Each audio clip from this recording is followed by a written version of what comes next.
Assalamualaikum warahmatullahi wabarakatuh. Perkenalkan, nama saya Ferus Nurbaiti, NPM 19010074 dari kelas M4R1A, Sekolah Tinggi Ilmu Ekonomi Banten. Di sini saya akan menjelaskan tentang mengembangkan usaha mikro kecil menengah. Pengertian usaha mikro kecil menengah.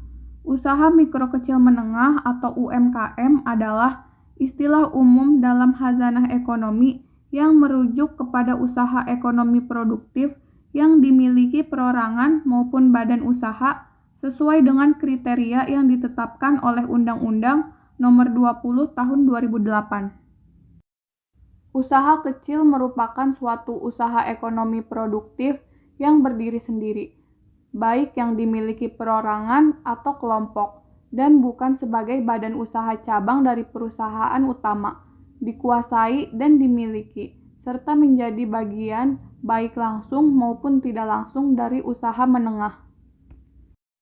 Sedangkan usaha menengah adalah usaha dalam ekonomi produktif dan bukan merupakan cabang atau anak usaha dari perusahaan pusat, serta menjadi bagian secara langsung maupun tidak langsung terhadap usaha kecil atau usaha besar, dengan total kekayaan bersihnya sesuai yang sudah diatur dengan peraturan perundang-undangan. Keberadaan UMKM tidak dapat dihapuskan ataupun dihindarkan dari masyarakat bangsa saat ini, karena keberadaannya sangat bermanfaat dalam hal pendistribusian pendapatan masyarakat. Selain itu juga mampu menciptakan kreativitas yang sejalan dengan usaha untuk mempertahankan dan mengembangkan unsur-unsur tradisi dan kebudayaan masyarakat setempat. Bagaimanakah strategi pengembangan UMKM yang efektif diterapkan oleh orang-orang yang sedang dalam proses pengembangan? Strategi tersebut adalah: pertama, menentukan harga sesuai dengan kualitas yang maksimal. Kedua, memilih jenis produk yang tepat. Ketiga, pilihlah sumber daya manusia yang terbaik. Keempat, lakukan sistem promosi. Kelima, memilih di mana lokasi paling strategis. 8 cara mengembangkan UMKM. Pertama, survei dan observasi tempat yang berpotensi. Salah satu cara untuk mengembangkan usaha adalah dengan membuka cabang usaha di tempat-tempat yang berpotensi terjadi penjualan yang tinggi. Hal itu dimulai dengan meneliti berbagai tempat yang memiliki target pasar. Kedua, mengikuti beberapa acara pameran dan festival. Mendukung eksistensi dari produk Anda. Ikutilah acara pameran atau festival, dengan ini produk Anda akan dikenalkan kepada masyarakat lebih luas.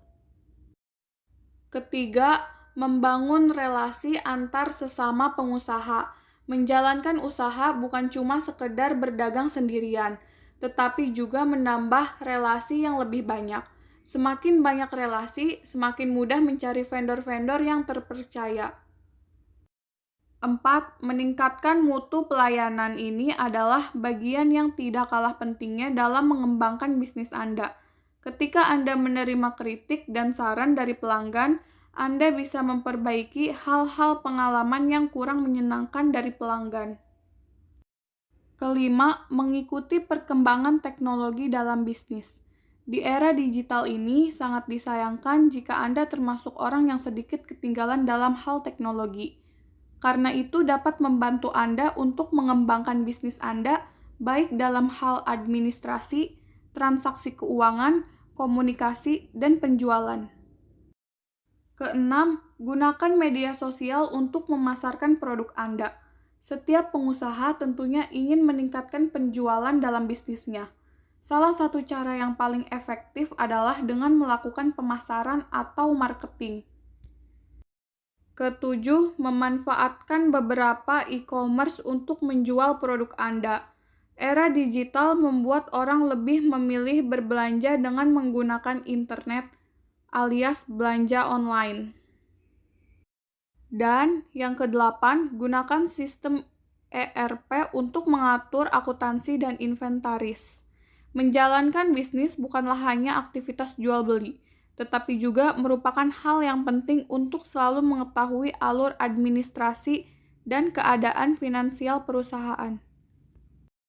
Apa saja upaya pemerintah dalam membantu mengembangkan UMKM? Program bantuan pemerintah antara lain kredit investasi kecil, kredit modal kerja permanen, pembiayaan produktif kredit usaha mikro, kredit usaha rakyat, dan kredit ultramikro.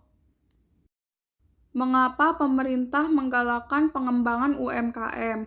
UKM mengurangi pengangguran dan membuka banyak lapangan kerja, sehingga UKM tetap dapat menyediakan pekerjaan dan penghasilan bagi rakyat di masa sulit. UKM merupakan sumber pendapatan penting bagi pemerintah dari pajak dan retribusi. Baiklah, itu saja yang dapat saya sampaikan. Kurang lebihnya mohon maaf. Wassalamualaikum warahmatullahi wabarakatuh.